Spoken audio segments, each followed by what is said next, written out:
All right, I think we can get started now.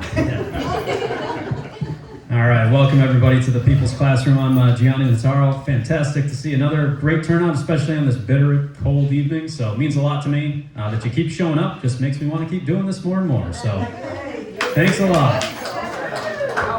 All right, a few housekeeping things before we get started. The other side, thank you so much for hosting me, every week or every other week. Donation jar is up here. The PSL for co-sponsoring as well, they're in the back if you want to talk to them in between the breaks that we'll take here in a little bit. That'd be great. And then just a few announcements. So this tonight is part one of a two-part presentation on the civil rights era. So what I'm going to cover for you tonight is like historical context, some major events, and then we'll take a deep dive into MLK and Malcolm X, and that's where we'll stop for tonight. Picking it up next Tuesday, the 27th, same place, same time here, I'll talk about the Black Panther Party and some lesser known leaders and movements during the civil rights era that I really love to cover because they don't get enough attention and they definitely deserve a ton of attention. And then we'll go through some connections to today with some pretty rough discussions of modern police killings when you're looking at African Americans and police brutality, and then some more direct connections to today. So that's what we will cover next week. So I hope to see everybody come back again next Tuesday, and we'll kind of pick up where we left off. One other really important announcement, and there is a flyer up here for you to grab if you want some specific detail. It's basically this poster, just print it out right here. So the documentary Earth's Greatest Enemy will be premiering here in Utica, right at the other side on Thursday, February 12th. Fantastic documentary. My wife and my friend Neil, we went to Albany to see the premiere of it, and it is a brand new documentary by Abby Martin of the Empire Files, and she takes a deep look at the impacts of the U.S. military on climate change and the just detrimental effects that it is having. So I cannot recommend that you show up to this screening enough, and we will screen it right here for you at the other side, Thursday, February 12th at 6 o'clock. It's a 2-hour documentary. And then I've thankfully somehow been in touch with Abby Martin, and she has agreed to do a virtual Q&A with us here. So we'll be able to talk with her, ask her any questions that you want for half hour, 45 minutes afterwards. So I'm really looking forward to that. I think space is going to be very, very tight. So it's kind of first come, first serve, because we don't have a ticketing system or anything. So show up as soon as you can on Thursday, February 12th, and that documentary is really going to, change your perspectives when it comes to the issue of climate change. So can't recommend that you show up for that enough. So everybody takes some cookies so I don't eat them all, okay? Oh yeah, there are cookies up here like usual. So otherwise, yeah, we're just going to dominate the entire box. So All right, so opening prompts for tonight. I thought I would just give you a couple minutes because I actually have 5 questions that I'd like you to take a look at. So right in your packet, I have a space for you to take your own notes or jot down any questions that you can ask me at the end of our lesson for tonight. But I have 5 prompts that I really want you to kind of think about and digest, and then we'll talk about it together, and then we'll actually get into my presentation. So if you all can start, and if you have something to write with, great. If you don't and just want to talk about it with the people around you, that would be great as well. But if you can go through 1 through 5 and just at least think about some initial thoughts that you have for a few of these questions. These are the big picture concepts that I want you to keep in mind as I go through my presentation that just make everything that I'm going to present make more sense. So I thought I'd give you a little bit of time, just a couple minutes here to kind of digest some of my prompts, start to get those critical thinking skills going, and then we'll talk about it together. So take just 4 or 5 minutes. You can talk about it with somebody else, just think about it yourself, but really think about these first 5 questions that I have under the opening prompt section of the handout that is on your seat. All right, so I'll give you a little bit of time to do that, then we'll come back together and go through these questions. I know I didn't give you a ton of time, but hopefully at least we're able to scan over each one of these questions. Let's start here with number 1, but what exactly do you think this timeline is trying to show you? Why did I start with this timeline in particular? What is it trying to get across to you? How long slavery existed. Slavery existed for a very long period of time in U.S. history. What's another big takeaway from this? How well anchored is white supremacy? It's a key feature of the United States. Very good. And that we're not far separated from it at all. Is any of this stuff all that long ago? No. Not at all. It's still very relevant and still with us in a major way. So that's one of the big takeaways I wanted you to have from this. For number 2, what was your answer to this? Where does racism actually get its power from? Segregation. From segregation, definitely. Capitalism. Capitalism. Yeah, and that's why if you took a look at number 3, this quote up here from Stokely Carmichael, eventually became known as Kwame Ture. What the point that he's trying to make up here is that, like, people can be racist, but what gives you the ability to actually act on that racism? Power. Okay, and what decides who has power inside of this country? Money. Okay, that's what it's all about. So if you are, believe in capitalism, that's what leads to the division of labor and gives you the ability to actually discriminate a group of people and act on that power. So that's the main message that he's trying to get across up here, is the impact that capitalism has as a basis for racism. That's where it gets its power from. Which leads me to number 4. Can you think of the first example in U.S. history that demonstrated the U.S. government definitely did take this laissez-faire, hands-off approach to the economy, led to the division of labor, etc., in which, like, individuals or businesses were allowed to make money with no holds barred, no questions asked, no government regulation whatsoever? What is the very first example of that in U.S. history? And again, this really gets to the root causes of the issues we're going to talk about and the origin of all this. The plantations. You got it. Okay, so I love this quote up here, but in order to understand the brutality of American capitalism, you have to start on the plantation. That's where it all begins, okay? That is the birthplace of American capitalism. Did anybody say, hey, you can't do any of this stuff with these pictures that I'm showing you up here? No, it was actually encouraged. This was sold to people. So that's the first instance of that, and that's what eventually leads to the division of labor and a whole host of other issues as well. So, dividing up poor white workers from enslaved people, and obviously the rich and powerful benefiting as a result of that. And the last point that I want to make, and we've talked a lot about this if you've attended any one of my previous presentations, we've talked about the impacts of the imperial boomerang, but where does that violence start? Does it start abroad, or does it start right here? It starts right here. Okay, so you look at these images of pictures that I'm showing you, all that violence of what existed on the plantations and during the era of slavery, and then even after the era of slavery and still today. That violence starts here, then what eventually happens with it? Then it goes abroad, and you can look at some of the horrific war crimes of the My Lai massacre, or the horrific things that we did in the Philippines, which I talked about a couple weeks ago, and then it eventually returns back home here. So, this is who we are. That's the imperial boomerang. The violence starts here. We have a very violent and dark history.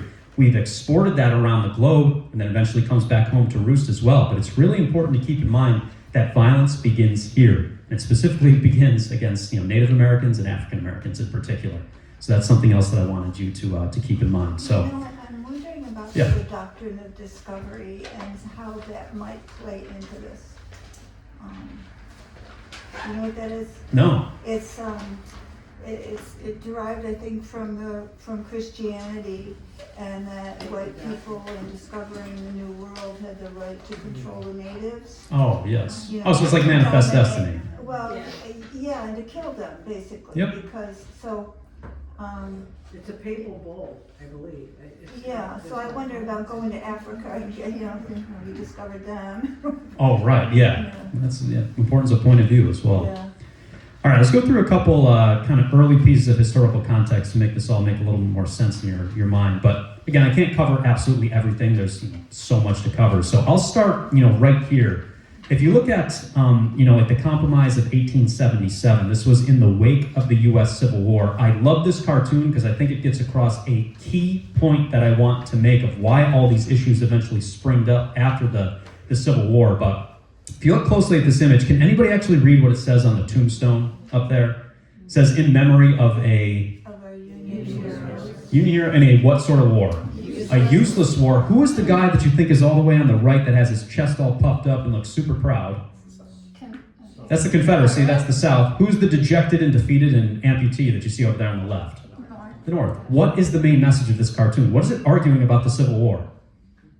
It was a waste of time. Who ultimately won the Civil War in the grand scheme of things, if you really think about it? The South. Okay, were they allowed to continue to discriminate against African Americans, no holds barred afterwards? Absolutely. And then what horrific organization formed that is still around in some semblance today? Of course, so the Ku Klux Klan. And I think everybody should remember this, but what were some of the very discriminatory laws that were passed down south in particular to keep African Americans down?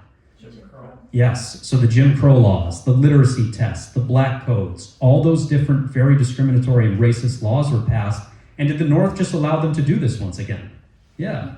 And then you might remember one pivotal Supreme Court case that legalized all these segregation laws. Do you know which Supreme Court case I am talking about that made it okay for all these discriminatory laws to be put in place? Plessy versus Ferguson. So 1896, which legalized segregation, but with this little caveat, which was so nice of the federal government to say, we're going to separate people, but what is it supposed to be?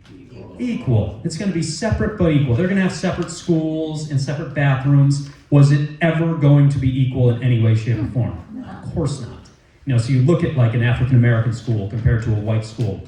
No funding for that school, overcrowded, sharing books, you name it. I mean, even segregating pools, businesses, water fountains. This image, if you've never seen this, just is a great example of what I'm talking about. What does the white water fountain look like? Pretty nice. African-American one, not so much. And then segregating buses, etc. So you see those laws eventually become legalized. And then, the basically legalization of police brutality inside of the United States in particular. And horrific lynchings that took place. Besides the obvious violence and just, awful things that you see up here, is there anything else that you notice that makes this even more deeply disturbing? Smiles. Everyone's happy about it. This is just, kind of business as usual. Yeah, it's just another night out. And the KKK, I guess, felt, safe enough to go on Ferris wheel rides and whatnot during the time period. So, all right, but a few major events kind of along the way up here. One of the first kind of cracks that you see in the segregation system was actually President Truman during the Korean War, integrating the military in 1950. So that was the first time that you saw, black troops and white troops actually be integrated inside of, troop units for the very first time. And then I'm sure, if you're a sports fan at all, this should be a very, very simple and elementary question for you. But who broke the color barrier in Major League Baseball? It was a pivotal event during this time period.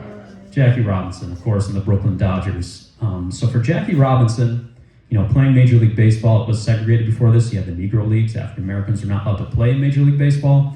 Jackie Robinson, an incredible athlete from UCLA, eventually broke the color barrier, and you see him with the Brooklyn Dodgers for the very first time. Do you want to take a guess? How do you think Jackie Robinson was treated during his Major League Baseball career? Horrific.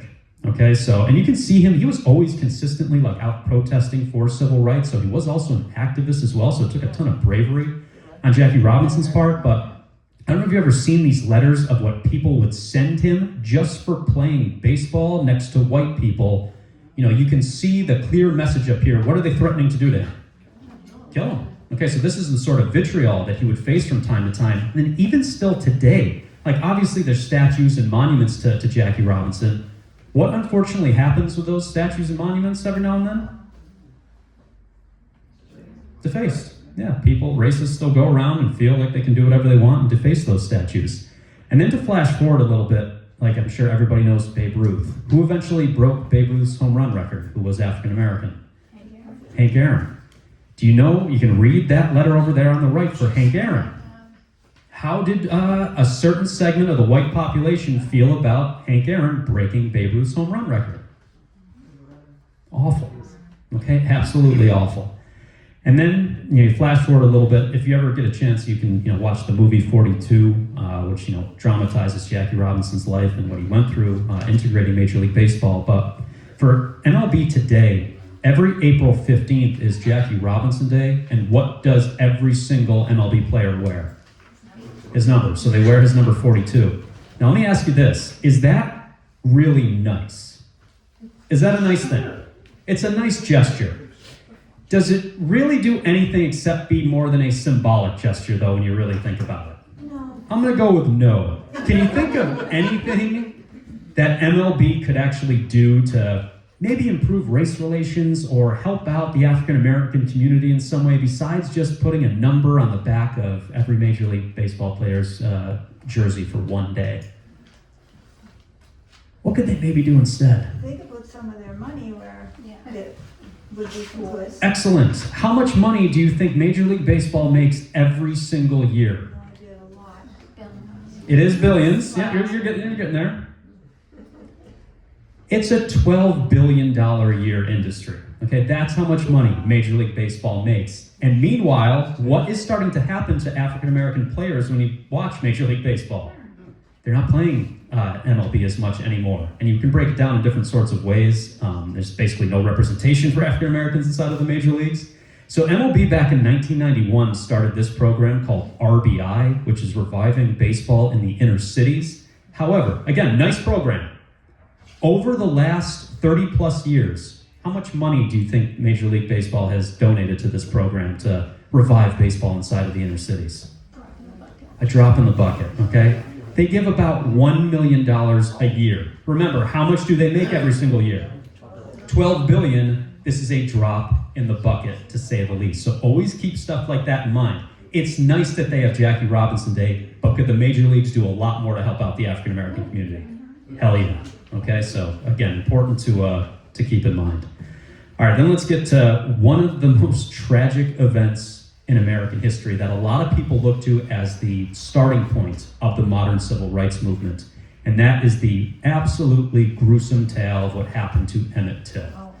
Okay, so Emmett Till, if you are not familiar, the context for this was the Brown versus Board of Education Supreme Court decision that finally did what with school segregation down south? Ended it, okay? Now, obviously, how do you think racists felt about the Brown versus Board decision? They hated it, okay? Again, so keep that in mind. But Emmett Till was just a 14-year-old boy from Chicago who grew up with his mother, Mamie, and he decided to take a vacation, visit some relatives that he had down in Mississippi. Why is that maybe going to be slightly risky for him? Remember, where did he grow up? In the North. Okay, and again, the North was not perfect in any way, shape, or form, but they did not have the Jim Crow and segregation laws down south. So he goes down south to Mississippi for a summer, visits his Uncle Moses and his cousins down there. And while he was there, his cousins went out to this general store called Bryant's General Store.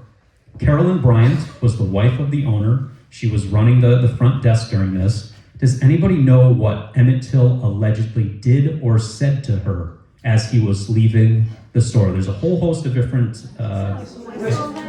some people think he wolf whistled at her. Some people think he said, like, bye, baby. Some people said that he didn't do anything at all. Okay, but what did Carolyn Bryant do when she allegedly heard Emmett Till say something to her? She is a Karen, yeah. The worst kind you could possibly imagine. Do you know who she went home and told? Her husband. Okay, so she went and told her husband, Roy Bryant, and her brother, who was J.W. Milam. Do you know what they eventually did to Emmett Till? They dragged him. The worst things that you could possibly imagine. They kidnapped him in the middle of the night. They knocked on the door where his Uncle Moses, it was his house, stormed right in past his uncle, grabbed him out of bed in the middle of the night, brought him to this shack, and did just unspeakable things to him. They pistol whipped him. They gouged out one of his eyes while he was still alive. And then eventually they put a bullet in his head. They tied a cotton gin fan to his back and tossed his body into the Tallahatchie River in Mississippi.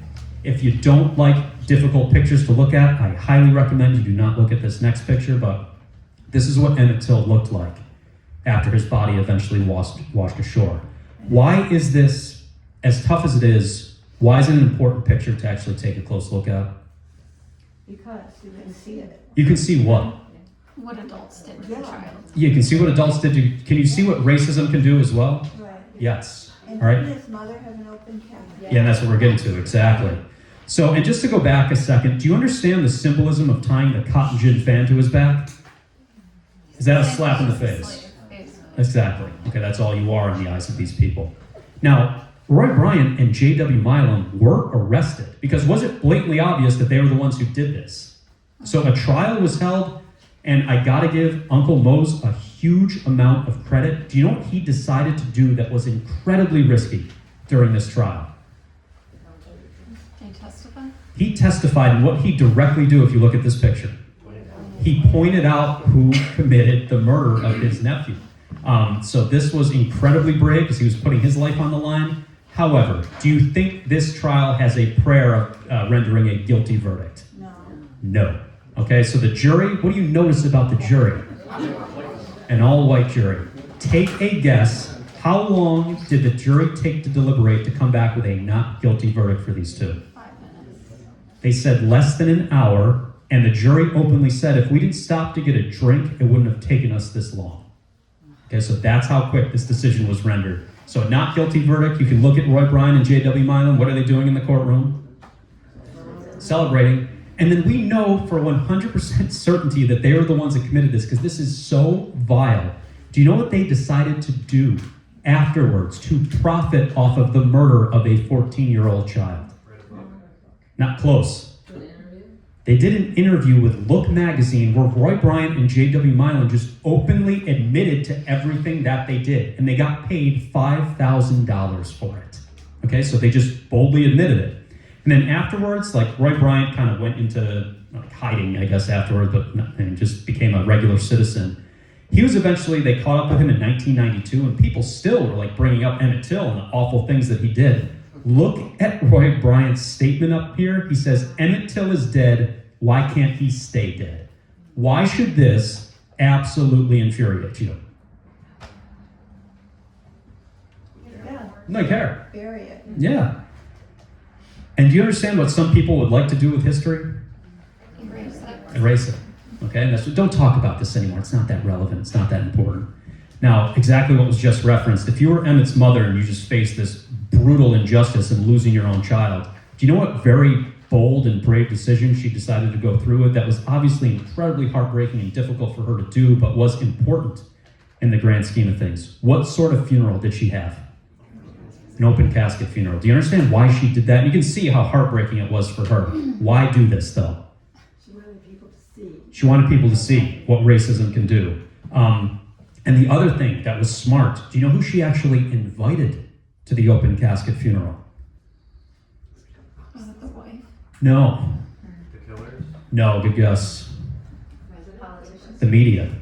Okay, then what did you start to see in the press? The picture. Those pictures of Emmett Till's body. Okay, and could you not ignore this anymore?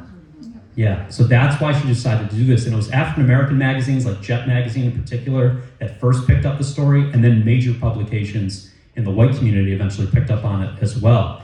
And then I do want to blow up this myth. I'm sure everybody's familiar with Rosa Parks, right? What is probably the myth that most of you are taught about why Rosa Parks decided to not give up her seat on the bus that day? She was just so tired. She was a seamstress that was tired. Read this quote up here. Who was directly on Rosa Parks' mind and motivated her to not want to give up her seat? Emmett Till. Okay, so he was a major motivation for everything up here. Now, if all this doesn't piss you off enough as it does to me, there is a memorial for Emmett Till and where his body was found by the Tallahatchie River. Again, take a guess. What do you think regularly happens to that monument? And it's even worse. They shoot it up, and then what do they go ahead and do? They pose with it. Why do they pose with it? Why do they feel comfortable enough to pose with these bullet holes? Is anything going to happen down there? No. Okay, so that's insane. And then again, just to layer it on, Carolyn Bryant was eventually tracked down years and years later. Do you know what she finally admitted to the press? He didn't do a thing. Okay, she made up the entire story. So why did this child die? Just because. Yeah, because she was an awful, awful person. So she got to live a nice, full life and, destroyed the life of an entire family and a child. Just brutal. And Moses had to leave, didn't he have to flee? Oh yeah, because then the KKK was going to be on him constantly. So yeah, it just destroyed everyone basically. Now this is I guess nice. In 2022, the Biden administration finally passed an anti-lynching bill. Just again 4 years ago. That's nice, but is this clearly too little, too late? And it is named the Emmett Till anti-lynching bill, and it puts really stiff penalties and stuff in place for anybody that is, convicted of lynching. But I mean, the fact that we didn't have this on the books back during the time period we're talking about is absolutely insane. So The current president gonna erase it. yeah. Yeah, sure. Yeah. And then there is the movie Till, if you do want to take a closer look at Emmett Till's life. Very well acted, very well performed, and you get an insight into what the trial was really like. So again, I highly recommend that as well. Okay, and then we'll, I just went through Brown versus Board, so we already kind of talked about the context to all this, but for Brown versus Board to take a closer look at this, this is what led to the integration of the school system down south. Of course, racists were absolutely furious about Brown versus Board. They did not want to integrate their schools. And here's a few of the most insane signs I think I've ever seen in my entire life. Yeah, what is race mixing for these racists? It's communism. We can't allow that. We got to stop that. Race mixing is communism.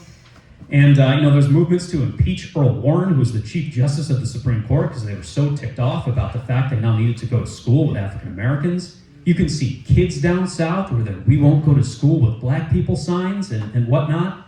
Look at this jackass. Keep our schools white. And again, that ridiculous refrain that you see over there. We want equal, but what?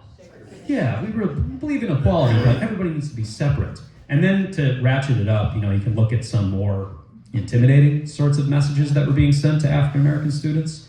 And then one more sports question for you. But do you know what current NFL owner was at these racist protests and was there blocking African American kids from going to these schools? Jerry Jones, the owner of the Dallas Cowboys. Okay. There is a very young Jerry Jones that we have highlighted in red over there trying to block African Americans from going to his school. So Jerry Jones, monumental racist. Always keep that in mind anytime they're praising him and the Dallas Cowboys in the media. Oh yeah, we'll talk about Kaepernick next week. See? Absolutely. And what the NFL has done, that is what the next presentation is dedicated to. So yeah, we will definitely look at that. Now, once Brown versus Board was passed, do you think the South actually abided by the ruling though and just opened up their schools to African Americans? No. God, no. I would be blown away if anybody but Neil can answer this question. Do you know what is another example in U.S. history when the government just ignored what the Supreme Court did and continued to violate and discriminate against people? Because it has precedent in U.S. history. Just because the Supreme Court rules something doesn't mean that the government follows through on it. And that definitely was true for Brown versus Board. There's one other example back in the 1800s when the Supreme Court said, hey, leave these people alone, and the federal government just said, screw it, we're still gonna go ahead and destroy these people. Trail of Tears, very good. So Worcester versus Georgia, the Supreme Court said hey, you can't go into Native American land anymore and remove these people, and guess what Andrew Jackson said? Which, by the way, they needed a white guy to actually sue on their behalf, too, in the courts. Because they weren't recognized as That's why citizens. it's- Yes, exactly. That's why it's Worcester versus Georgia. You got it. All right, and that eventually leads to the, which a group that I think most people are familiar with is the Little Rock Nine, okay, who finally challenged some of these segregated schools down south. And the person that they were directly challenging was Governor Orville Faubus in Alabama, or in Little Rock, Arkansas, And the Little Rock nine African-American students, you can see, once the Supreme Court decision came through, they knew that they now had the right to go to these schools and try to integrate them. And I'm sure you've seen these pictures in the past, but what did these kids face just trying to walk to school on the very first day of school? Verbal harassment and beyond that. Physical harassment, just being berated with the most, awful things you could possibly imagine. But I do want to make a connection because there's not a lot that has changed in recent American history. Take a close look at these pictures up here. So that's the Little Rock Nine up there at the top. This is just 2 years ago at some university. It's the University of Mississippi, 2 years ago. Who also faced a lot of vitriol and verbal and physical harassment on college campuses? Immigrants, Palestinians. Palestinians, pro-Palestine protesters face the exact same sort of stuff, and I gotta show you this. This is absolutely infuriating, but I'll skip ahead to this picture. This was an African-American pro-Palestine protester at the University of Mississippi. You can probably figure it out from the picture that I have over there. Do you know what this person was taunting or what they were doing to this African-American pro-Palestine protester? What sort of chants do you think they were making at her? He was making monkey sounds. Monkey sounds. Yeah. Okay, so again, the reason why I'm showing you this has a hell of a lot changed. No. All right, so the same sort of vitriol and just awfulness that you see. So the Little Rock Nine, trying to get to school, do you know who was waiting for them when they finally reached the front steps of Little Rock High School once they got there? Yes, so the National Guard, the Arkansas National Guard was sent out by Governor Faubus and blocked them from actually being able to enter the school. Now, do you know who was president during this event? Be careful. Anybody but Neil.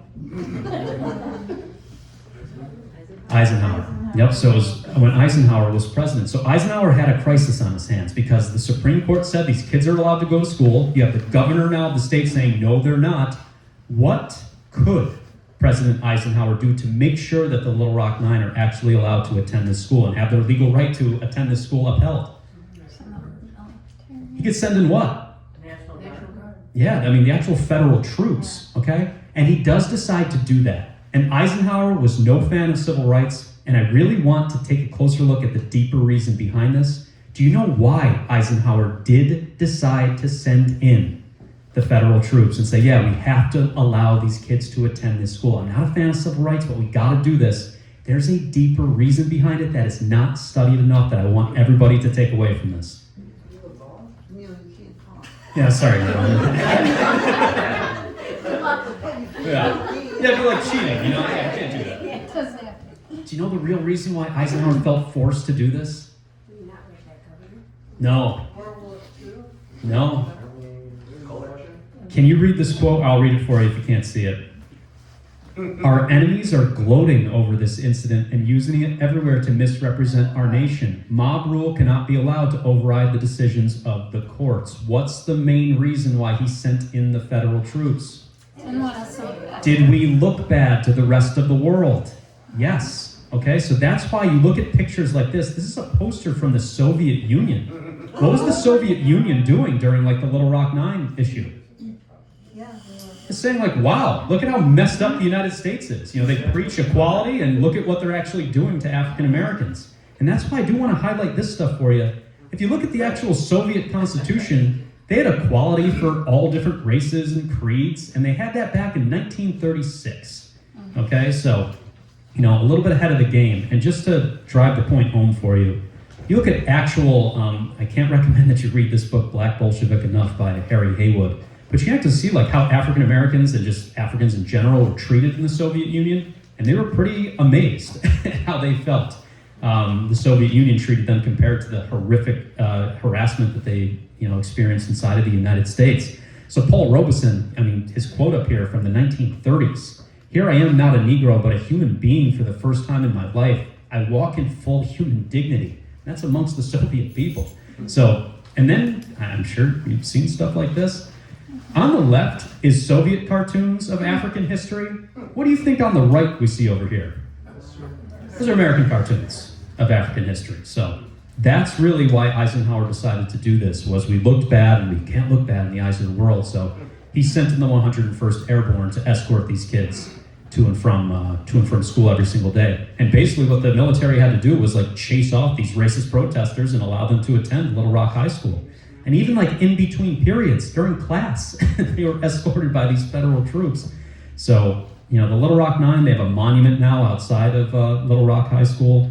Ernest Green, you know, was one of the Little Rock Nine. And if you can't read that, you know, this plaque says, "We wanted to widen options for ourselves and later for our children." So why did they go through all this? For the future. You know, they went through absolute hell, but Little Rock High School is obviously integrated today. However, the story doesn't quite end there because people forget about this as well. Do you know what Governor Faubus did with Little Rock High School in 1958, 1 year after they were allowed to attend the school? Put tariffs on? No, not quite. He decided to shut down the school, okay? And that's why if you look at this graph, it's pretty telling. All the areas that you see in the white are counties with a mixture of segregated and desegregated schools.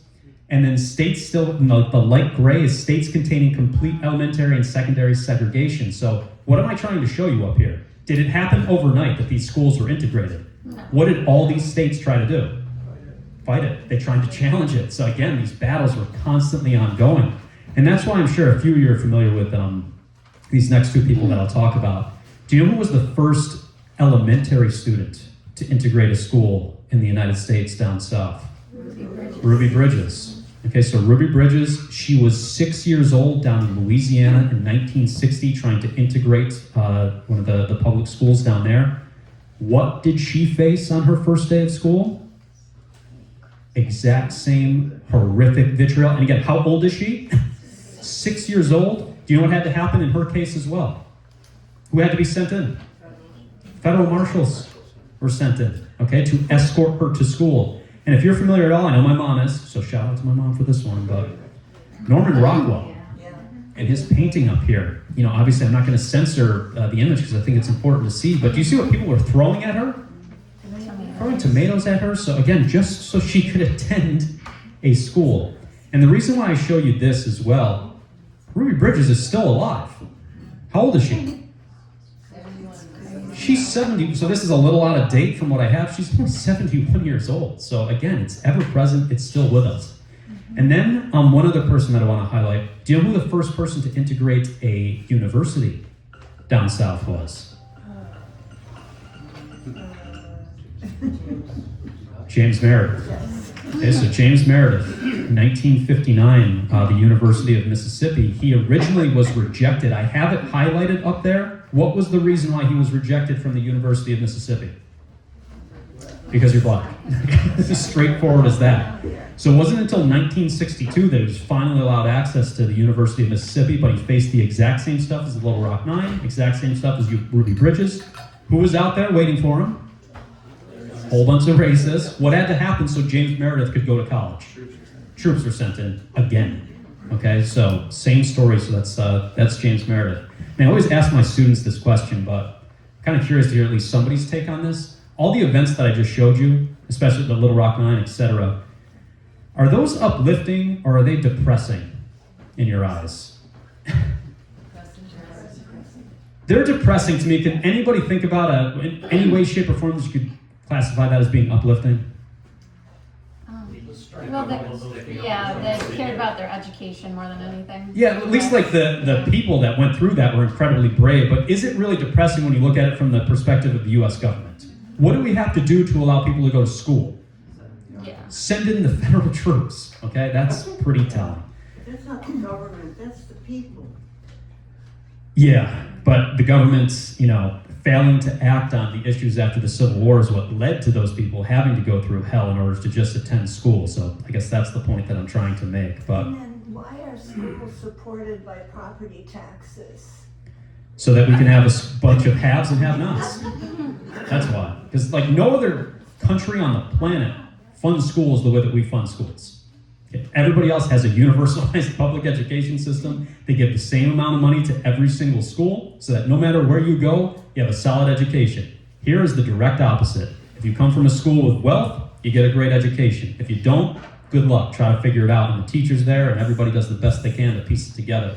But it's based off this. I don't want to derail, but Yeah. that's why there's still segregation in our schools to this Yes. day because of the redlining and everything else. I'm sorry if I'm stepping on your toes, but it's it just becomes a de facto sort of segregation that you're not paying attention to.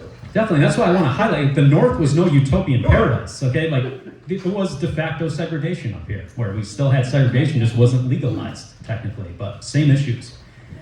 All right, Montgomery bus boycott, I think I'll kind of jump a little bit past this, because it was the first instance of MLK, who we will obviously take a much closer look at, but this is the first instance of him starting to emerge as a major leader during the civil rights movement. And they basically organized this bus boycott because of the segregated bus system down south, where they basically had every single African American down there say, we are not going to ride these buses. And I think everybody knows this, but if you do a boycott correctly, why can that spark change fairly rapidly? If you do a boycott the right way, why does it usually end up working? Economic pressure. Okay, that's the biggest reason why. Do you know how long they had to boycott for until finally these racist governments down south said, fine, we'll integrate the bus system? You know how long the Montgomery bus boycott was?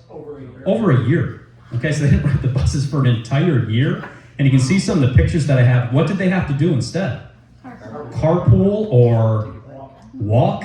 Do whatever you had to do to get to work, get wherever you needed to go. So if you look closely at this picture, you can see them carpooling. Do you notice the bus in the back?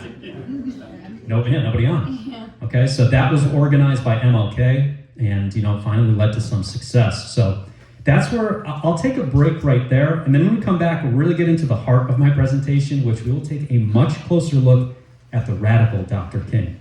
Okay, and some things that have been conveniently left out when it comes to his legacy, which I'm really excited to talk about, and I think you're going to take quite a bit away from. So why don't we take a 10-minute break, then we'll come back and we'll go through the rest. All right, let's pick up where I left off. So let's go through Martin Luther King Jr. So just real quick, like the first part of this is going to be kind of like what you're used to, like the cookie cutter elementary school version. So I'm going to blitz through that just to give you a little bit of context in case you're totally clueless about Martin Luther King Jr. Then we'll get into the stuff that I kind of actually want to talk about. So there's little Martin. But for MLK, like obviously he based a lot of his protests off of the work of Mahatma Gandhi inside of India. So his method of protest was civil disobedience. You know, you have a moral responsibility to disobey laws that you feel are unjust. And this is basically what MLK was arguing up here. You know, never forget that everything Hitler did in Germany was legal. So the point that he's trying to make is just because it's a law, does it mean it's like morally correct? Of course not. And you have a moral obligation to disobey laws that you feel are morally unjust. So like, you know, these were the sorts of methods of things that MLK encouraged. So like this picture up here, what is going to happen to this guy for drinking out of a whites-only water fountain? He's going to get arrested or beaten or killed. Why, like when you're performing civil disobedience, why do you actually want the punishment? You know what the big picture reason is behind that? To get like traction. And To gain traction. What are you exposing about the law itself? The brutality of it, and it's stupid. Like it's a dumb law. I'm gonna get my face kicked in for drinking out of a water fountain. It's supposed to like wake people up to these issues and garner more support for your cause. So obviously he, you know, advocated for sit-ins as well at segregated lunch counters down south. And like the awful stuff that people face just for sitting at a lunch counter is absolutely insane. But MLK's thought was, you'll gain more support this way, you'll gain a bigger following, and eventually you'll push the government to change those laws. And they went through like training for this sort of stuff. So you can see, you know, this young girl is like having smoke blown in her face because you have to make sure that you sit passively and accept this and hopefully gain more support in the long run. So those are, you know, some of the methods of protest that MLK advocated for. So even this is a crazy picture in history, but like swimming is like, obviously there was segregated pools down south. Do you know what this racist hotel owner was pouring into the pools to get them out of there?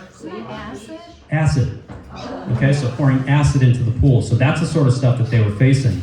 MLK himself, like his house was bombed just for performing civil disobedience. Personally, he was arrested 30 times. So he didn't just talk the talk, he actually participated in these protests and was arrested for it as well.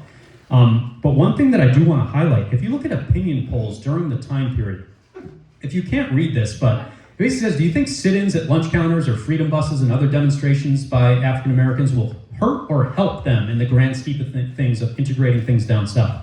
What do you notice? People don't think. Were these protests popular during the time period? Not at all, and that's the misconception that a lot of people get about MLK, is like they look back on it and they're like, oh, everybody was on his side back in the 1960s. Not at all. These are very unpopular protests, but I love this quote of his. Why did he do it anyway? It was the morally correct thing to do. So you do it anyway, and you hope that the public eventually catches up with the morally correct thing to do. So, you know, civil disobedience down in Birmingham, that's where he, you know, put some of these, you know, policies into practice. But there's that horrific church bombing where 4 little girls were murdered, you know, down south, and others were injured. He organized a massive protest, and you saw like the racist police chief Bull Counter down south and the entire police force just come out to, I mean, maim and brutalize, you know, a lot of people for participating in these civil disobedient protests to try to, you know, raise awareness for what was happening. Fire hoses turned on them and batons. And again, you look at the opinion polls. All in all, do you feel these demonstrations have helped or hurt the African American fight for rights? What do you notice? And it's only white respondents, so they were not fan. And this is just civil disobedient protests. And then even the U.S. Nazi Party really got active during this time period as well, as you can see up there, down with Martin Luther King Jr. and some of the ridiculous statistics and whatnot. So that's the sort of stuff that MLK was up against. And again, what is this guy doing? And his followers doing? Looking for rights. Looking for rights and marching through the streets, okay, peacefully, and that's it. And eventually this is going to culminate in something that I do want to highlight is obviously the March on Washington, but it was the March on Washington for freedom, but what else? Jobs. There's an economic component, which I will definitely take a deeper dive into in a second, but do you know how the U.S. government responded to this proposed march down in Washington, D.C.? They didn't like it. And you can read some of the laws that they passed as this march was approaching. Liquor sales were canceled. Plasma was stockpiled. What did they think was going to happen? Blood.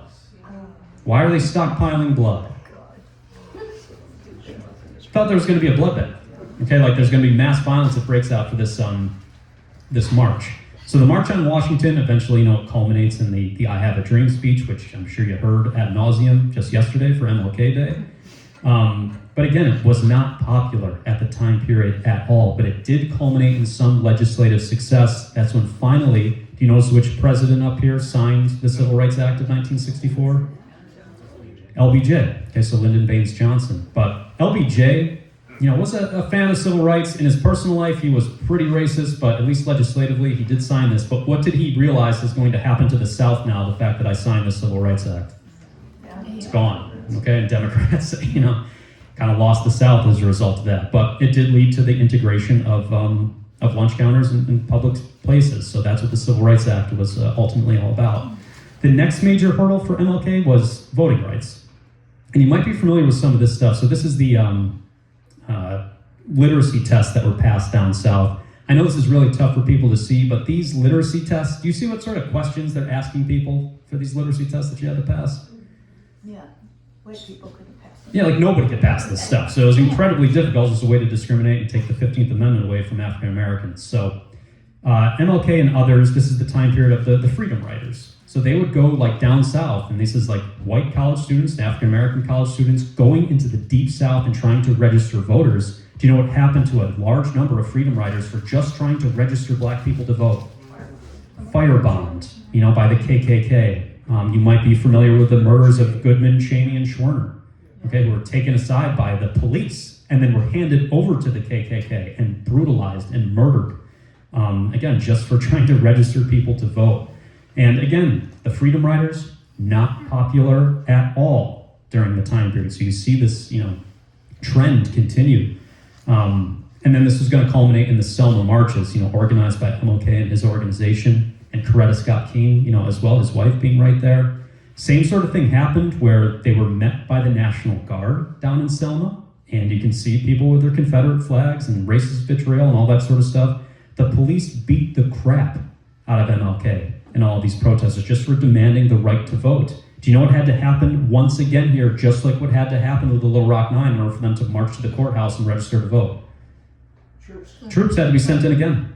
Okay, and this eventually is going to lead to the Voting Rights Act of 1965, which outlawed those literacy tests and grandfather clauses and poll taxes. And I'll just highlight up here for you, if you look at Mississippi, this is the big change when you look at African American registration. Before the Voting Rights Act, what percentage of African Americans were able to register to vote in Mississippi? 6. What did that jump to afterwards? 60%. Okay, so that law had a major impact. Unfortunately, though, if you flash forward to today, what is starting to happen to the Voting Rights Act? Slowly being gutted. And I'll get into that in more detail next week. But you're seeing all these gains that were made back in the 1960s starting to be taken away once again. So, all right, let's get to the heart of my presentation, which is the more radical Dr. King, which is what I really want to focus on, because you will never hear a mention of this in the media on MLK Day, etc. But do you know the name of the campaign that MLK was organizing near the end of his life, that he really dedicated the final few years of his life to? Do you know what the name of that campaign was? Yeah. Are you guys familiar at all with the Poor People's Campaign? Okay, so the Poor People's Campaign. This was MLK trying to organize poor people of all different races, colors, and creeds to come together and put pressure on the government to actually address economic inequality. So he felt like we had made some gains finally with racial inequality. What's the next major hurdle, though, that you notice up here? Yeah. Economic inequality. This is an insane graph. It makes sense when you know U.S. history, but this is what he wanted to address. What is the average or median wealth of a white family in the United States? About what?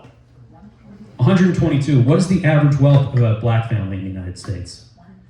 About $1,000. Okay, and that's because of all the history and the horrific laws and everything, that we talked about when I presented my Civil War presentation. But that's what MLK wanted to address. And he wanted to pass this, which was like an economic bill of rights. He's basically saying, what does everybody deserve? What should they be guaranteed?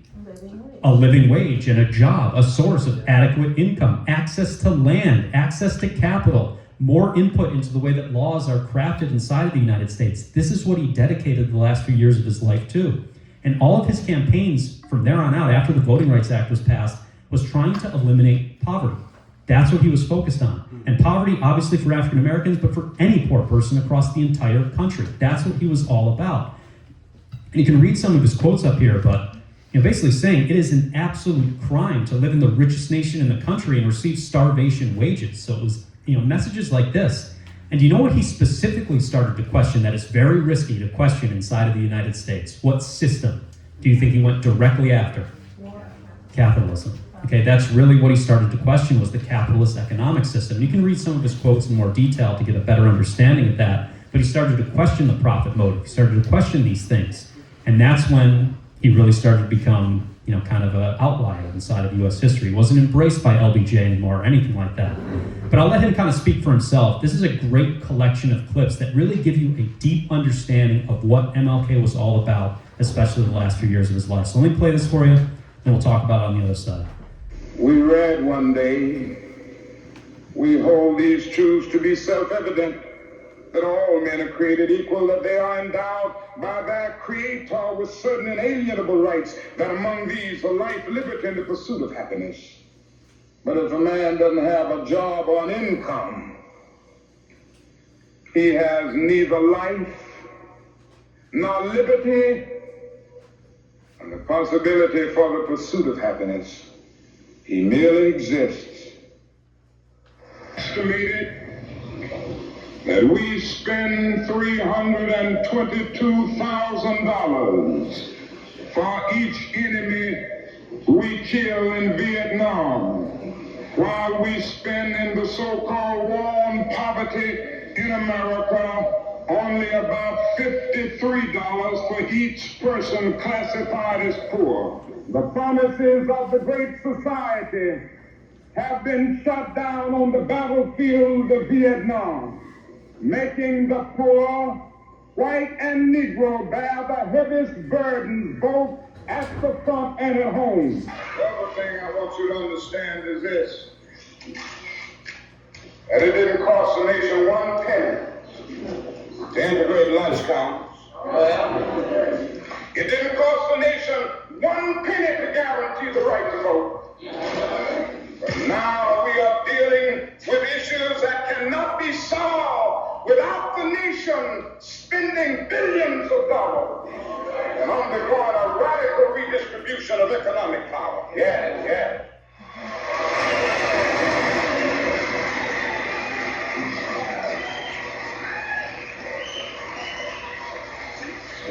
All labor has dignity.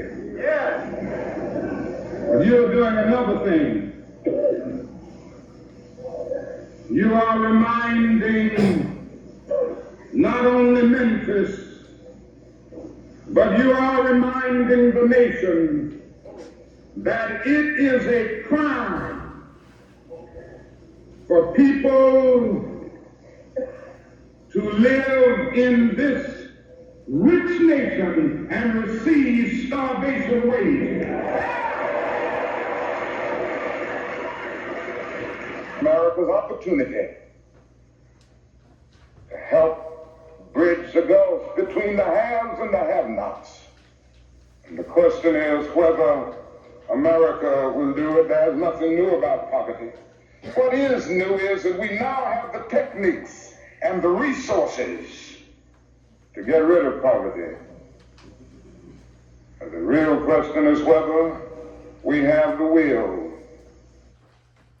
Play one more quick clip for you. At the very same time that America refused to give the Negro any land, through an act of Congress, our government was giving away millions of acres of land in the West and the Midwest, which meant that it was willing to undergird its white peasants from Europe with an economic floor. But not only did they give the land, they built land-grant colleges with government money to teach them how to farm. Not only that, they provided county agents to further their expertise in farming. Not only that, they provided low interest rates in order that they could mechanize their farm. Not only that, Today, many of these people are receiving millions of dollars in federal subsidies not to farm, and they are the very people telling the black man that he ought to lift himself by his own bootstraps. This is what we are faced with, and this is the reality. Now, when we come to Washington, in this campaign, we are coming to get our check. Well, so it Wait disappeared. a minute. It didn't disappear. You might forget Martin Luther King was assassinated in April. The Poor People's Campaign was supposed to go to Washington in April. So the organization that mobilized it was essentially decapitated and thrown into chaos about 3 weeks before it was supposed to happen. Those organizations were being, as I said, once the Civil Rights Acts were completed, that was it. Government was through with us. They're not interested in restructuring. There has never been any interest in restructuring the economy for the benefit of the poor. I don't know where you're going to talk about the bonus army, go back to Shays' Rebellion. I mean, this is like the no-no. You know, this is a capitalist society. It's built on inequality and avarice in many ways. Okay, so you get, what exactly, like, what is MLK calling out in those speeches? What point is he trying to make? Inequality. Inequality. Like, what should we do about it? Do we have the ability to address it? Do we have the will to do that? No. Okay? And the other thing, you probably picked up on this in the speeches, but what else did MLK start to call out that definitely made him public enemy number one in the eyes of the U.S. government during this time period in particular? Vietnam. Okay, he started to really hone in on the Vietnam War. Obviously, he was morally opposed to it for various reasons, but he also felt economically, what is this war doing to the United States and for poor people inside the United States? Impoverishing even more. It's impoverishing us even more because now we're so dedicated to the war effort that it's taking funds away from these great society programs that LBJ had started. His war on poverty was all starting to slip away. But MLK took it a step further. If you read his quotes up here, he was very bold in the things that he was saying. So he's openly saying up here, the greatest purveyor of violence in the world is my own government, and I cannot be silent. So witnessing the war crimes and the horrific events that were happening on the battlefields of Vietnam, he couldn't stop talking about that stuff. He had to focus on it.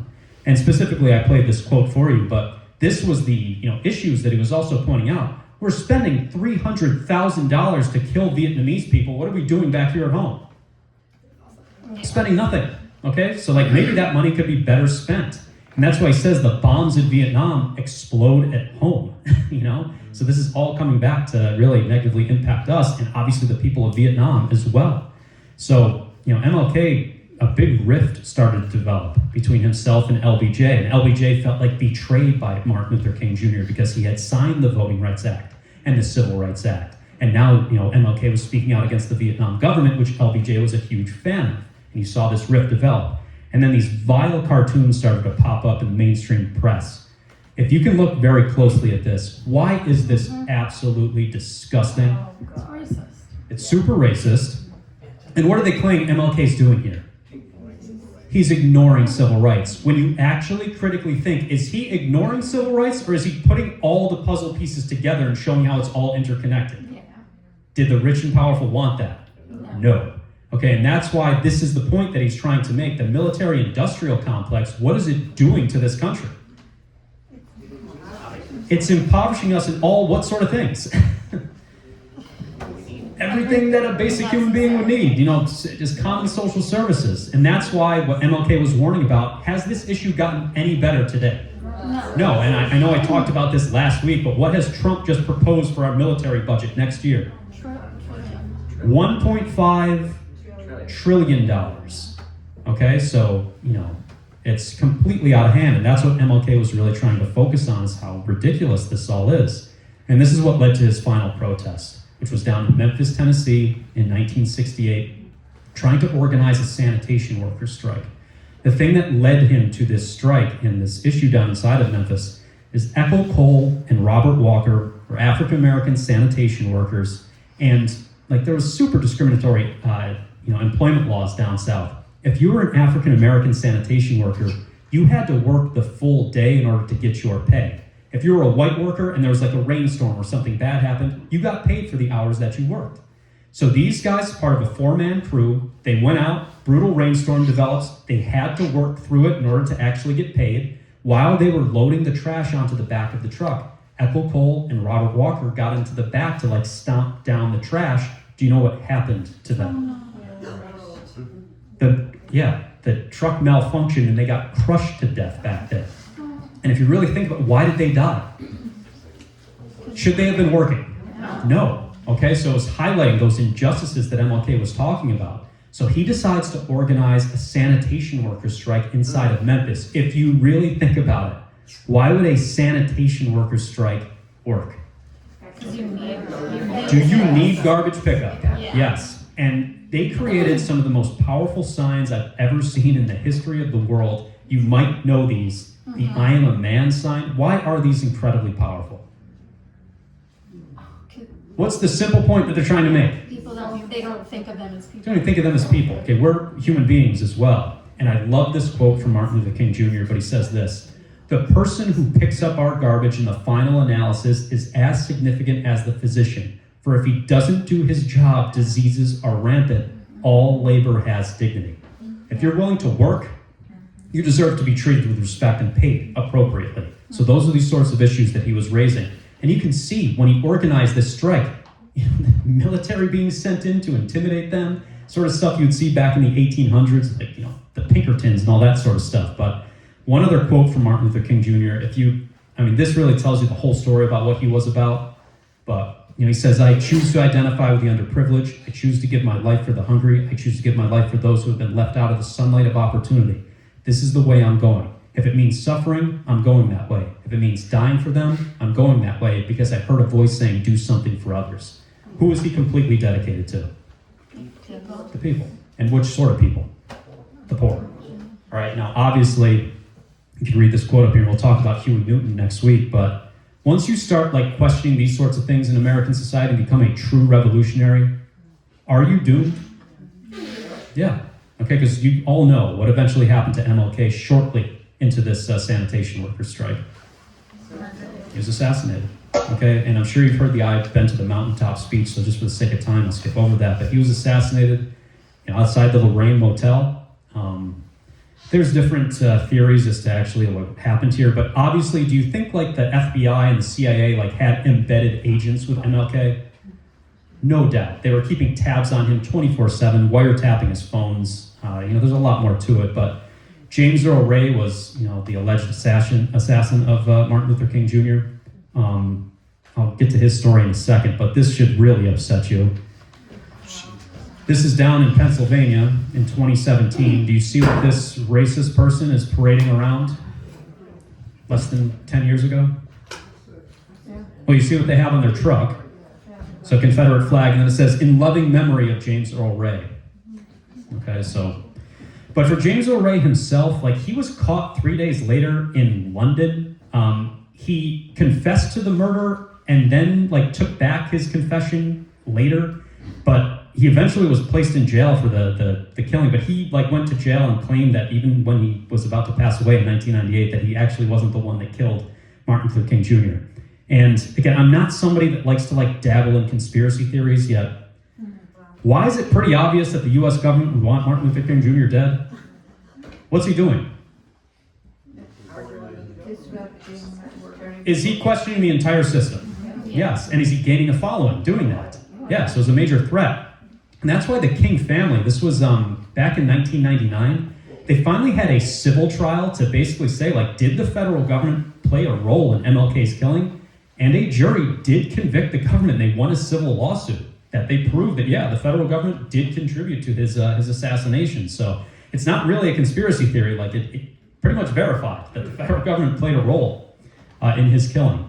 And this was the time period for the FBI of J. Edgar Hoover, who's one of the most racist individuals in the history of our nation. He specifically targeted MLK, wiretapped his phones, would also do really twisted stuff like this of sending him death threats and whatnot, claiming one of the things that people focus on for Martin Luther King Jr., he did have a lot of extramarital affairs. He was not really loyal, to his wife in any way, shape, or form. So the FBI would sometimes send him anonymous notes that say, we're going to tell your wife what's going on unless you back down from these sorts of protests. So those are the sorts of nefarious things that the FBI was up to. However, if you take a closer look at today, this should probably frustrate you. The FBI likes to post on Martin Luther King Jr. Day. And what do they say about him? We want to honor him. We respect him. He was such a great leader. Okay, when you actually know the history, the FBI played a role in his killing. But now they just try to mask it. So, LOL, we killed Malcolm X and Fred Hampton and Martin Luther King Jr., but that's really what the FBI was up to. So, this is a pretty powerful sign. They quote Dr. King like they didn't kill him. They did play a role in his assassination. And then if you look at, again, opinion polling, which I already kind of highlighted, this is how he was viewed after he was killed. This is in 1968. What percentage of the American people felt like he brought it on himself and deserved it? 31%. Folks said, yeah, that's totally cool. All right, and if this is kind of one of the bigger things I want to look at, but what has happened to the legacy of Martin Luther King Jr. today? Anything that I just showed you from the Poor People's Campaign, do you see that stuff highlighted? Why has that been buried? It's been whitewashed. It's been completely whitewashed. What's the only thing that people focus on now? And you just saw it yesterday with Martin Luther King Jr. Day. What's the only thing that's talked about? What's the only thing you're going to see in the media? What do you typically see? The I Have a Dream speech, and that's it. All his economic issues are completely whitewashed and disregarded. This quote is in your packet, and I really want you to understand this quote. So if you can, look in the packet that was on your seat when you walked in. This is a quote from Vladimir Lenin.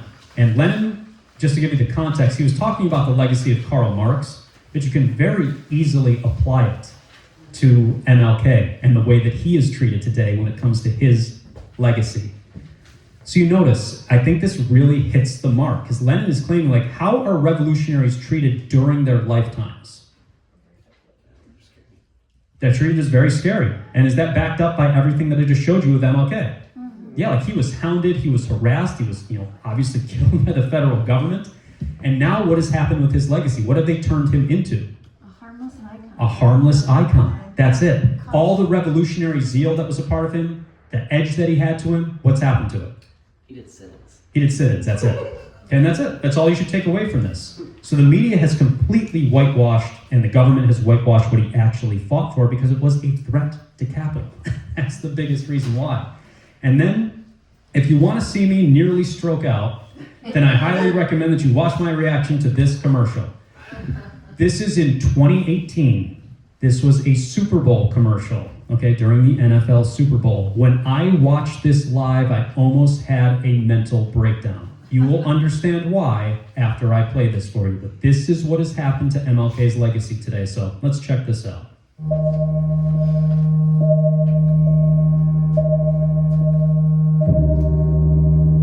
If you want to be important, wonderful. If you want to be recognized, wonderful. If you want to be great, wonderful. But recognize that he who is greatest among you shall be your servant. That's a new definition of greatness. By giving that definition of greatness, it means that everybody can be great. You don't have to know about Plato and Aristotle to serve. You don't have to know the theory of relativity to serve. You don't have to know the second theory of thermodynamics in physics to serve. You only need a heart full of grace. Soul generated by love.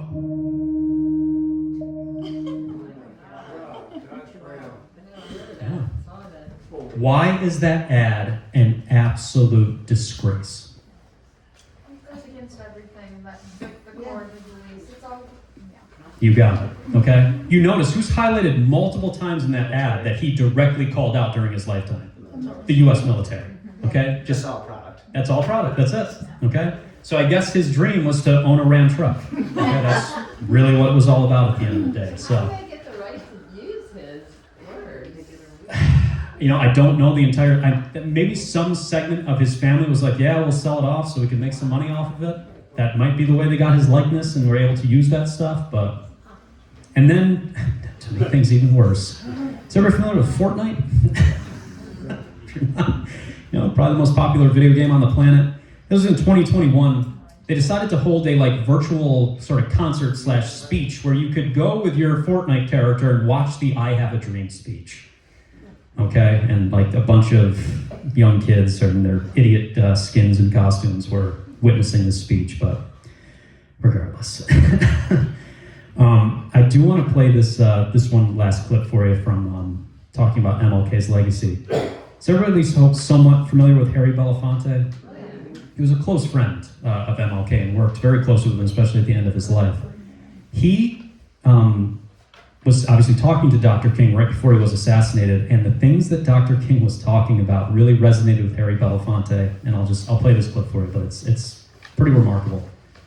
Last thing Dr. King ever said to me 5 days, as a matter of fact, before he was murdered, was he was at my home. We just finished a strategy meeting on the Poor People's Campaign.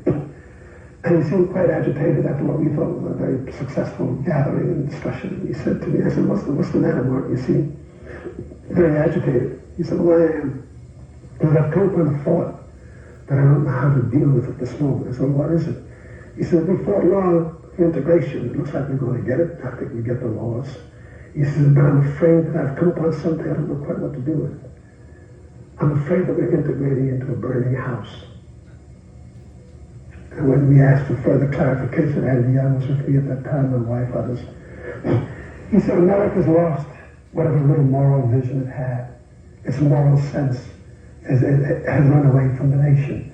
And a nation that is not governed by morality and moral principles is a nation that's headed for an abyss. And I think black people have been struggling to get into this system, maybe getting into a system that in the final analysis is a Sodom and Gomorrah, will not work. Because its selfish goals, its need for profit, its need for supremacy, its need to be the best, has clouded its moral vision. And with no moral vision, no nation can be healthy enough to lead its people anywhere except to destruction. Is that fairly prophetic? Yeah, like that's what MLK was very worried about, is like this country's kind of too far gone, and all the efforts that I've made, like we need to radically change the system if we want to actually have a prayer of, progressing. Dying empires go to war. Exactly, that's what you always see. Yep. So that's like what MLK was focusing on. And even this, I do want to highlight this for you. These are the things that he was talking about right before he was killed. He started to kind of at least pivot a little bit from nonviolence and civil disobedience. He started to be more accepting of people that were willing to use more radical measures. And there were like riots that were breaking out during the time period for like all the different issues that I've highlighted so far. And eventually MLK said this, like, I don't blame those people for rioting, because in his eyes, a riot is what? Like, nobody's paying attention, nobody's doing anything about this, so it's natural that people would want to, respond in that sort of way. So that's important to keep in mind. And that directly leads me to the last thing that I want to talk about for tonight. And again, I really appreciate you all sticking with me, and I hope that this will resonate with you, is we have to talk about Malcolm X as a counter to MLK and some of the things that he was talking about. So let me quickly go through Malcolm X's life so you better understand what Malcolm X was all about, and see like what similarities and differences you can kind of glean from his views as opposed to what I just went through for Martin Luther King Jr. So for Malcolm X, he was born Malcolm Little down in Nebraska, very segregated down south. You can read some of the stuff that I have up here, but just to give you an understanding of like the hell that he went through as a child.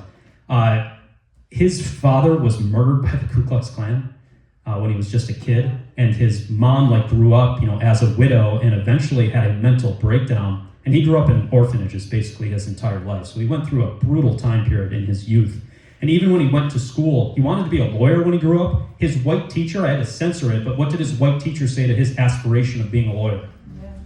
No, you can't because of your race, okay? And obviously put it in different terms, but based on everything I just showed you very briefly, how do you think Malcolm felt about white people growing up?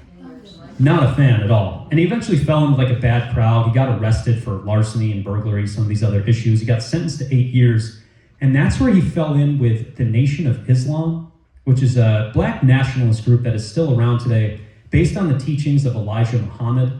And that's when he changed his name from Malcolm Little to Malcolm X. I hope at least some of you know this. Do you know why he made that change? Why he got rid of Little and changed it to X?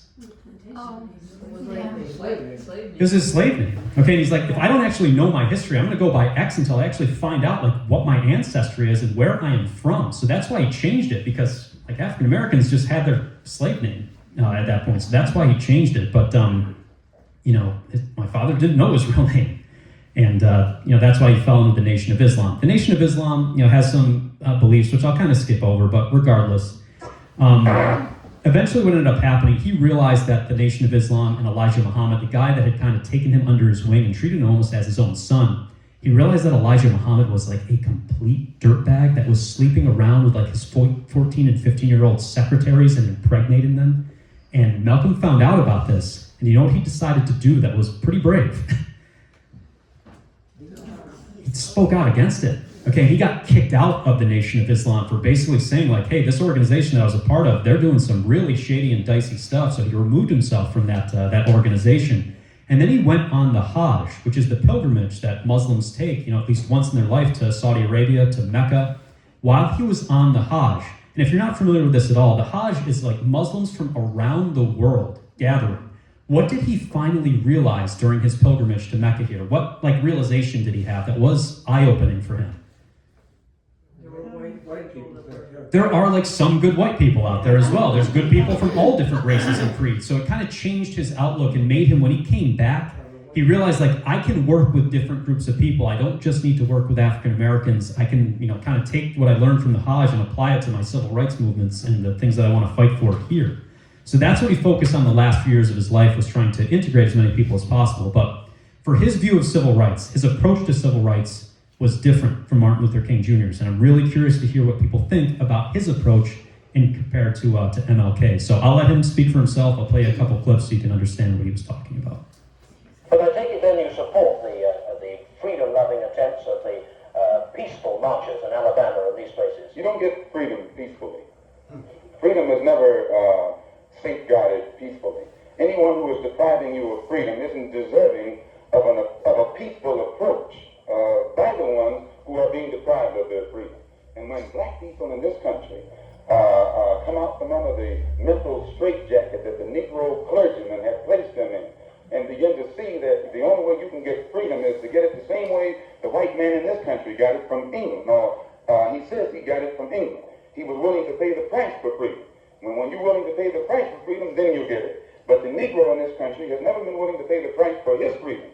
All of the price that we have been paying in the past has been freedom for the white man. We fought abroad so that the white man in America could be free today to stick police dogs on us, to beat our people in the head with police clubs, and to turn water hose on little women and children and babies simply because they want to walk down the street like decent human beings. That's now the only way you can have peace is to eliminate those injustices, and the American white man is not going to eliminate them. He's going to talk that pretty talk, but he'll still continue to practice those inhuman deeds. Okay, you get the point that he's trying to make? One more clip for you, just to discredit any myth that you have about Malcolm X. Some of the people of your group, I think I've heard you make speeches. It seemed to me that you were advocating, I would have to describe, I think, as violence to meet the serious injuries that have been done your people, with which I totally agree. I don't call that violence. I don't in any way encourage black people to go out and initiate acts of aggression indiscriminately against whites. But I do believe that the black man in the United States, and any human being, anywhere, is well within his right to do whatever is necessary, by any means necessary, to protect his life and property, especially in a country where the federal government itself has proven that it is either unable or unwilling to protect the lives and property of those human beings. Just before. Do you get the simple argument that he's making? What right should you have? Self-defense. Self-protection. Okay, what is the misconception that a lot of people have about Malcolm X? You just go out and commit violent atrocities and that sort of stuff. Hell no. But you have the right to defend yourself and your property and your life. If somebody comes up to you and you're doing a civil disobedient protest and somebody starts beating the crap out of you, what should you be able to do? Fight back. And the fact that I need to sit here and get my face kicked in to prove to you that a human being is ridiculous in his eyes. So that's what he was advocating for. You can see some of his quotes up here, but sometimes you got to pick up the gun to do what? Put the gun down. So, there's numerous quotes that basically say the exact same sort of thing, but that's what Malcolm X was all about. By any means necessary. Do whatever is necessary in order to free yourself. And it might lead to violence, but that's what you need to do from time to time. And what hypocrisy was he pointing out about United States history in particular? How was this country founded? Was it through a civil disobedient peaceful means? No, it was through a violent revolution, right? So that's the point that he was trying to make.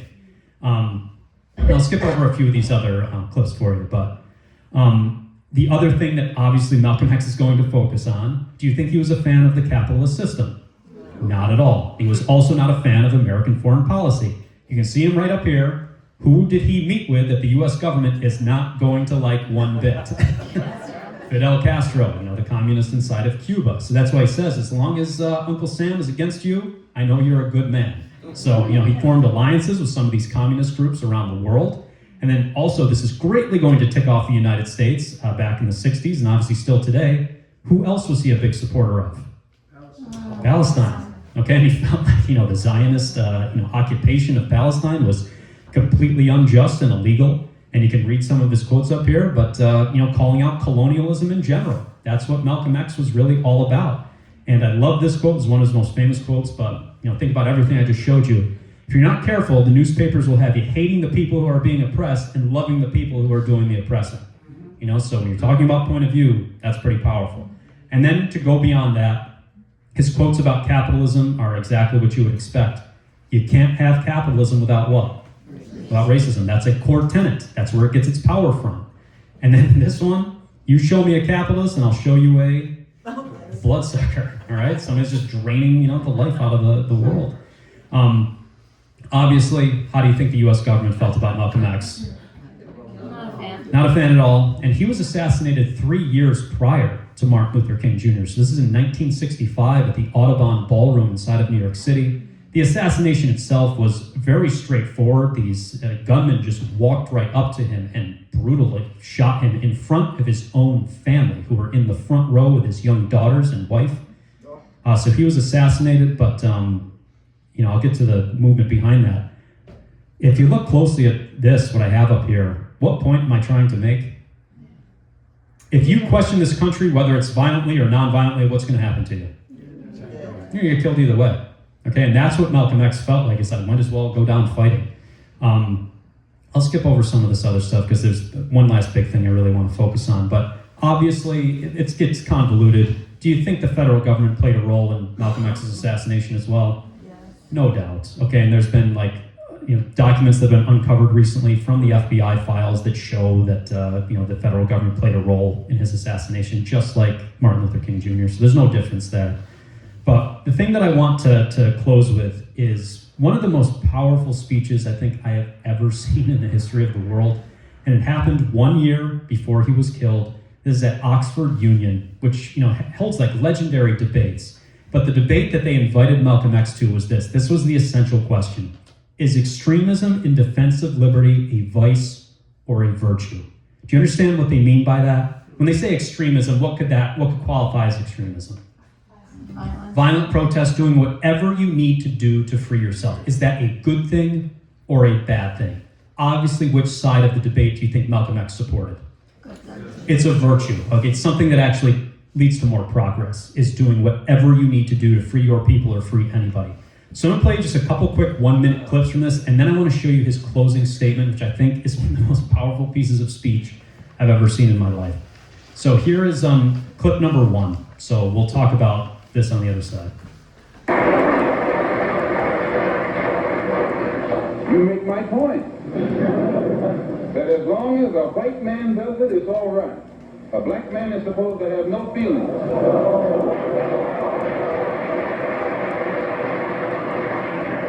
But when a black man strikes back, he's an extremist. He's supposed to sit passively and have no feelings, be nonviolent, and love his enemy. No matter what kind of attack, be it verbal or otherwise, he's supposed to take it.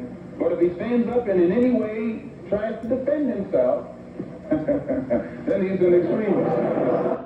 You get the hypocrisy that he's pointing out there? Okay, here's the second clip. My reason for believing in extremism.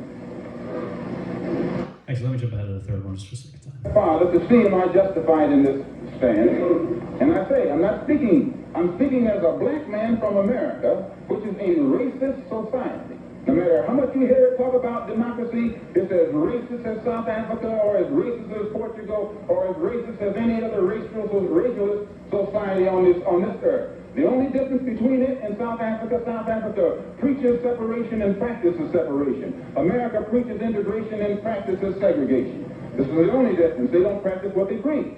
Whereas South Africa preaches and practices the same thing. I have more respect for a man who lets me know where he stands, even if he's wrong, than the one who comes up like an angel and is nothing but a devil. Okay, now do you know which specific group of people both MLK and Malcolm X felt like were massive threats to progress inside of this country? And that's really like the group of people that he was talking about. White liberals, the white moderate. If you look at, this is Martin Luther King's letter from a Birmingham jail. He says the biggest stumbling block to progress is not the Ku Klux Klan, it's what? The white moderate. You know, that's more devoted to order than justice. And then you can read Malcolm X's quotes up here, but, you know, basically saying the white liberal is the worst enemy to African Americans in this country. The white liberal has perfected the art of using black people as pawns. Okay, so that's who he was directly calling out. And that's why, if you guys flash forward to today, this is the sort of people that Malcolm X and MLK would have a serious problem with, is somebody like a Nancy Pelosi. After George Floyd's murder, do you remember some of these ridiculous protests that were happening inside of the nation's capital? Why would Malcolm X or MLK be furious at a protest like this? It's performative. It's performative. Okay, are they actually addressing the root causes of what happened here? Not at all. Okay, Biden doing the exact same sort of stuff. Because meanwhile, if you go back to the Biden administration, what was the Black Lives Matter movement like calling for? What did we actually want? When it came to police, defund the police. What was the Biden administration doing instead? Ramping up police budgets, okay? But what is Joe Biden doing here? A performative piece, okay? He wasn't actually addressing the material needs of what was needed to change things here. And you can, look at police budgets now inside of the United States. If the U.S. military, the U.S. police, if they were a military, they'd be the third largest military on the planet. Okay, so that was being raised during the Black Lives Matter program. Meanwhile, Biden's going around performing as if he's on their side. And that's what MLK and Malcolm X were so furious about. That's more nefarious than a white conservative that's just going to openly say that they're racist. This is more detrimental, because how do they pose? Like your friend. Like their friend. Okay, meanwhile, they're, doing the exact opposite of what you want. Same thing with Biden. He's a great example of what I'm talking about. Biden, with this tweet about how he's such a fan of Muslims and supports Ramadan and all this sort of stuff. Meanwhile, what he was doing for Muslims around the world? Bombing them with the, genocide inside of Palestine. So, and then let me show you this to show you direct connection to today. Obviously, we're all familiar with what's happening inside of Minneapolis with the ICE protests. And I'm sure you've seen the horrific pictures. I'm sure you've seen the video of Renee Good's murder.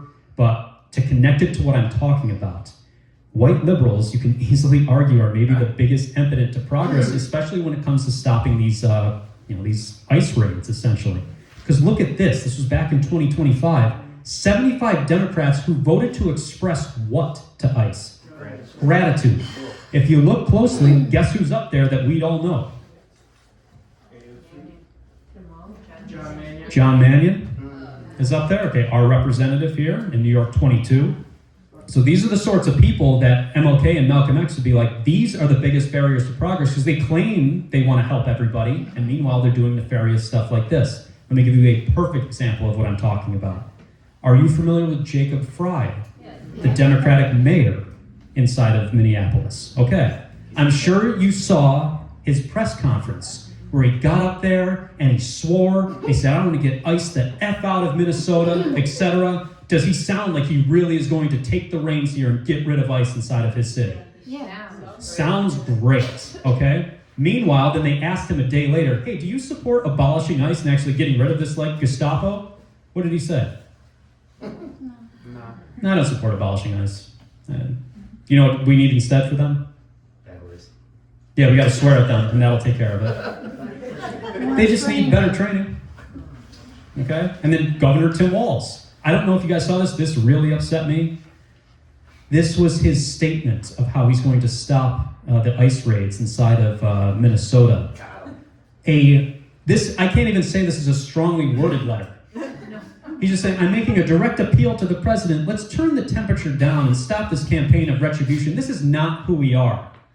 If you know anything about this country's history, this is exactly who we are. So, is this going to cut it? No. And then you look at like other Democratic leaders, and I'm sure some of you have seen this recently, but Chuck Schumer, Hakeem Jeffries, or Cory Booker, they're saying we don't want to get rid of ICE. They need better training, and they need body cameras. That's what will actually stop all these raids inside of this country, okay? Think about it. Why is that probably the most ridiculous thing you could possibly propose here? Body cameras. That doesn't help. Did everybody witness the murder of Renee Good? Yep. Is a body camera going to stop that? Nope. No. Okay, so unfortunately, the meme has become a reality. So Republicans would say, we're having the military throw protesters in unmarked vans. And Democrats are going, we need to mark the vans.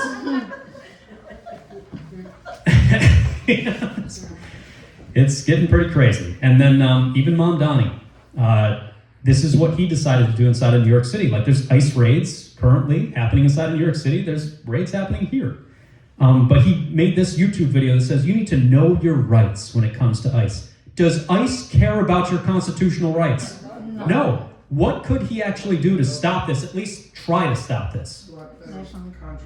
Block federal contracts. Does he have control of the New York City police force? Yeah. Could he direct them to stop these raids? Yeah. Would that trigger a confrontation? Yeah. But what would it show about him? He's strong. He's strong and serious. What's he doing instead? Talking about it. Yeah, YouTube videos. Or maybe you've seen white liberals at these protests as well, having dance parties. Okay, if you really think about it, like I get the point that they're trying to make, but how would Malcolm X feel about this? Making a mockery of this, okay? And like, you're not doing anything to actually help. So that's just something that I wanted to highlight. But let me get to Malcolm X's closing argument, then I have one question for you at the end. So this was his closing point, and this really summarizes, I think, his entire legacy, his entire viewpoint, and really the big picture stuff that I want you to focus on from this presentation for tonight. So this was his closing argument at the Oxford Union debate in 1964. And when one is moderate in the pursuit of justice for human beings, I say he's a sinner. And I might add in my conclusion, in fact, America is one of the best examples when you read its history about extremism. Old Patrick Henry said liberty or death. That's extreme. Very extreme.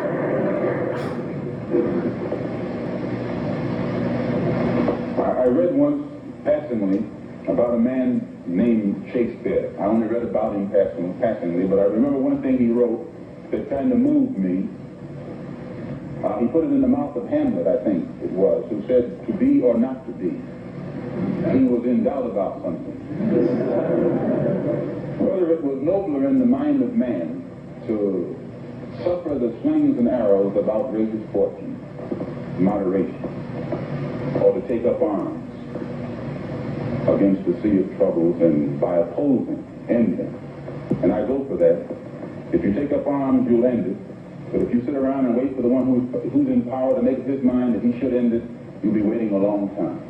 And in my opinion, the young generation of whites, blacks, browns, whatever else there is, you're living at a time of extremism, a time of revolution, a time when there's got to be a change. People in power have misused it, and now there has to be a change, and a better world has to be built, and the only way it's going to be built is with extreme methods. And I, for one, will join in with anyone, don't care what color you are, as long as you want to change this miserable condition that exists on this earth. Thank you. Just to close, can you think of some examples that support his opinion when it comes to the use of extremism in the history of the world? Remember, how was our country started? The American Revolution. Was that a nonviolent protest? No? Was the U.S., what did we need to do to end slavery in this country? Fight a 4-year-long civil war where there were 500,000 people dying. That's what ended slavery in this nation. Was the French Revolution peaceful? No. The Haitian enslaved, freeing themselves, what did they have to do? Did they sit around?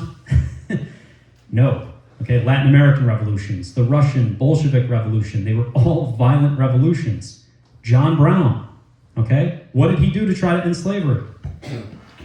Kill people. I mean, go around and advocate in extreme sorts of ways. And that's why I just want to show you these quotes to close with. Malcolm X, how did he feel about John Brown? He liked him. So this is the sort of white allies that we actually need, is somebody like John Brown. That's why I love this quote over here on the left. But when asked if white people could join his new organization of Afro-American unity, Malcolm X said definitely not. But then he paused for a moment and added, well, if John Brown were still alive, we might accept him. So, that's the sort of people that Malcolm X would have been a fan of. And just in closing, I want to show you just a few more quotes here to wrap up with for tonight. But go to Che Guevara, kind of back up the point that I'm trying to make is, I've seen the graves of those who didn't fight fearing they will die. That, the monster's going to come for you eventually anyway, so you might as well, die on your feet. And that's what Malcolm X was arguing for. And then Assata Shakur, who I've talked about in the past, but nobody in the world, nobody in history has ever gotten their freedom by appealing to the moral sense of the people who were oppressing them. And then just as a little appetizer for next week, the last clip that I'll play for you is from Kwame Ture, Stokely Carmichael. And I will take a deeper dive into him when we pick up with part 2 next week. But just in closing, this is kind of the final argument that I want to present to you for tonight. A boycott is a passive act. It is the most passive political act that anyone can commit, a boycott. Because what the boycott was doing was simply saying, we will not ride your buses. No sort of antagonism. He was not even verbally violent. He was peaceful. Dr. King's policy was that nonviolence would achieve the gains for black people in the United States. His major assumption was that if you are nonviolent, if you suffer, your opponent will see your suffering and will be moved to change his heart.